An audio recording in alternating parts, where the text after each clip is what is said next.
السلام عليكم ورحمة الله وبركاته. اللهم صل وسلم وبارك على سيدنا محمد.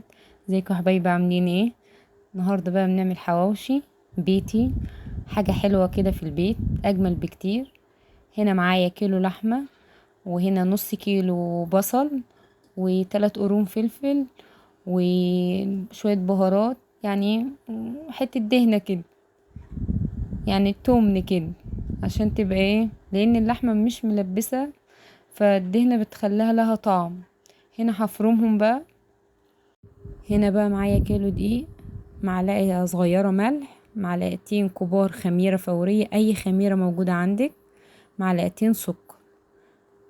هخلط بقى المكونات الجافة دي مع بعض، ومية عادية خالص. هجيب بقى مية للعجين، مش شرط على فكرة مية سخنة، لان احنا في الصيف فهيخمر على طول. تعجيني بقى طبعا بالايد ماشي، بالعجان ماشي، انا بعمل لكم بايدي عشان تبقوا عارفين ان عادي، يعني مش لازم عجان وكده. هنا هجيب هنا هجيب بولة تانية واحط فيها معلقة زيت، وانقلها بقى العجين هنا.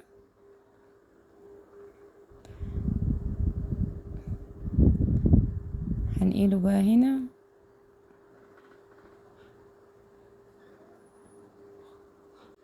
خلاص كده بقى، هسيبها بقى تخمر. وهنا معايا اللحمة المفرومة اللي انا عملتها، فرمتها في الكبة. هنا معلقتين طحينة، معلقة ونص بيكنج باودر، على فكرة ما بتخليهاش تكش خالص. وهنا انا حطيت شوية خضرة او بقدونس، اي حاجة، بس انا بحب عليها خضرة. هنا بقى كانت العجينة خمرت. خدي بالك انا بعمل تقطيعة كبيرة، بصي، على قد ما بعمل تقطيعة كبيرة على قد العدد برضو اللي ما بعملها تقطيعة صغيرة. هنا بعمل التقطيعة الكبيرة. انا بحب الرغيف مش كبير، هو صغير على قد الطفل ياخد تاني عادي، بس ايه، تبقى حاجة احلى.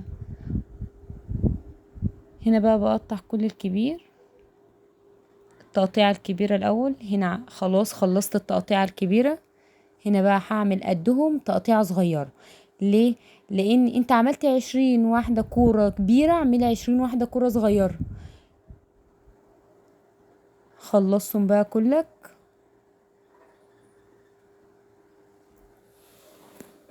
هنا خلصت الاتنين. هبتدي بقى افرد فيهم. بفرد بقى الكبيرة اهي، الكبيرة تحت كده والصغيرة على جنب، احط فيها اللحمة. على فكرة انا حاطة خضرة عادي، عيال اللي بيحبوا عليها خضرة، بس هي حاجة اختياري يعني مش اجباري. تفردي اللحمة فيها. دي التقطيعة الكبيرة.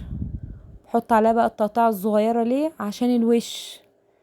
في ناس بتعمله في العجينة نفسها وتلفه، لا انا جربته ما بحبوش كده.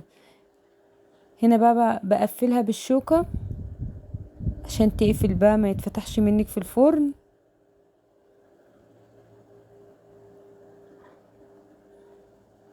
بطاطيه بقى حاجة بسيطة خالص. بجيب بقى صاج، هدهنه بقى زيت عشان يبقى يعني القعرية بتاعتها دي بتبقى حلوة، ما يلزقش منك في الفرن. هنا بحطه بقى بالشوكة طبعا، عشان ايه، ما يعملش، ما يفتحش لفوق كده ويعمل يفتح منك، ويعني ايه، يعمل عن بعض الرغيفين يفتحوا عن بعض، ويقب كده في الفرن. هنا بدهنه زيت. وهنا بقى حبة البركة، دي حاجة اختياري برضو مش اجباري، زي ما انت عايزة. وهنا سمسم، وممكن ما تحطيش اي حاجة خالص عادي. هعمل لكم كمان واحدة. هنا اللي هي التقطيعة الكبيرة، الكرة الكبيرة، هفردها. خلي برضو سمكها ايه، حلو، يعني ما تكونش رهيفة ولا تكون تخين، عشان ما تبقاش مش حلوة وتخينة وتقيلة وكده. لا، لما تبقى سمكها حلو بتبقى احسن. وما تبقاش رهيفة برضو عشان ما تشيطش منك في الفرن، وتبقى ناشفة، ما فيهاش روح كده من جوه. دي التقطيعة الصغيرة.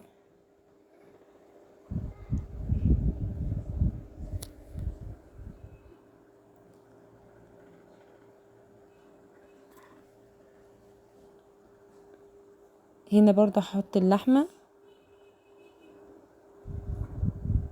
افردها فيها بقى. هنا بقى فردت اللحمة عليها، احط بقى ايه اللي هي الكرة الصغيرة اللي انا فرداها برضو، العجينة الصغيرة هعملها برضو زي التاني. هعمل بالجناب كده بالشوكة، بقفلها بالشوكة.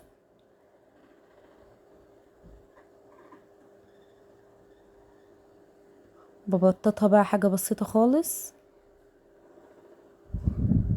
اخرمها بقى من فوق بالشوكة برضو. احطها بقى وادهنها زيت برضو.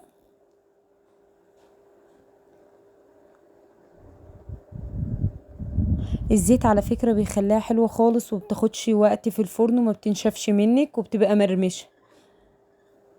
هنا خلاص خلصت كل الكمية اللي معايا، هخبزه بقى وارجع لكم. وهنا بقى خلصت كل الكمية في الفرن خبزته. ايه رأيكم؟ حاجة جميلة جدا.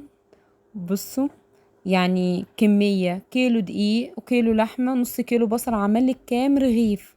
بصوا اللحمة ما كشتش خالص من جوه ومستوية، حاجة جميلة خالص ومقرمش.